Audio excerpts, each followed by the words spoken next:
Okay, I made it into Kuala Lumpur fine, not a problem. And then obviously I made it down to Malacca. Again, not a problem down there. But once in Malacca, the itinerary had to go out the window a little bit.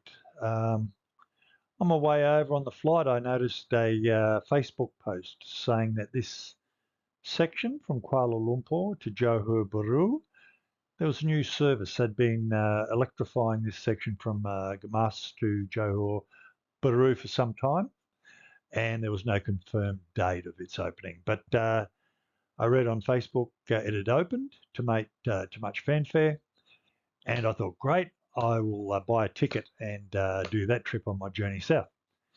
Unfortunately, it's proven to be quite popular, and there's not a single ticket between now and the 23rd of December, which is when I fly out over to Bali.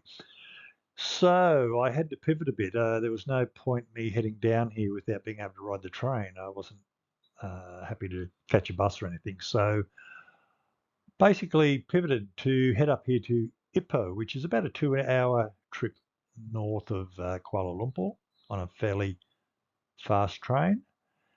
And from Ipoh, I had intended to head up here into the Cameron Highlands, which is about a 2 hour bus trip up from Ipoh. And Cameron Highlands, it has a bit of colonial history.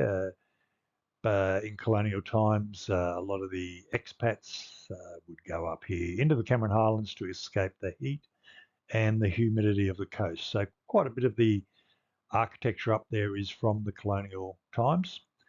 Very popular today with tourists and locals alike for many of the same reasons. It's a nice escape from the coastal humidity, and it's a nice drive and trip out from Kuala Lumpur and other cities.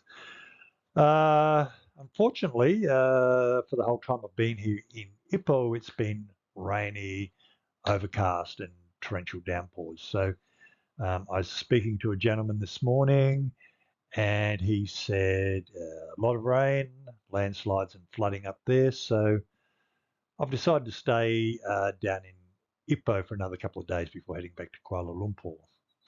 He also told me that it is school holiday period as of tomorrow. So he explained the traffic going up there is quite chaotic. He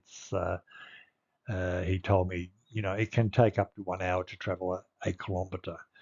It's a twisty, windy road, and it just gets clogged or choked with holiday traffic, holiday school traffic. A bit like the Blue Mountains on long weekend, if you've experienced that joy at all. So I can withstand landslides and torrential downpours, but school holiday traffic and sitting bumper to bumper, going up a mountain range is not something I want to endure. So I'm back here in Ipoh.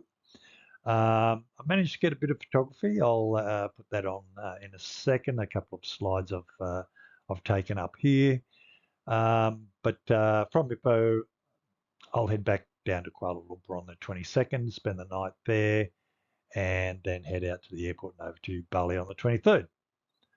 I do hope to hire a motorbike tomorrow, depending on the weather, and just do a bit of tripping around locally around here, around the city of Ipoh and some of the places close by.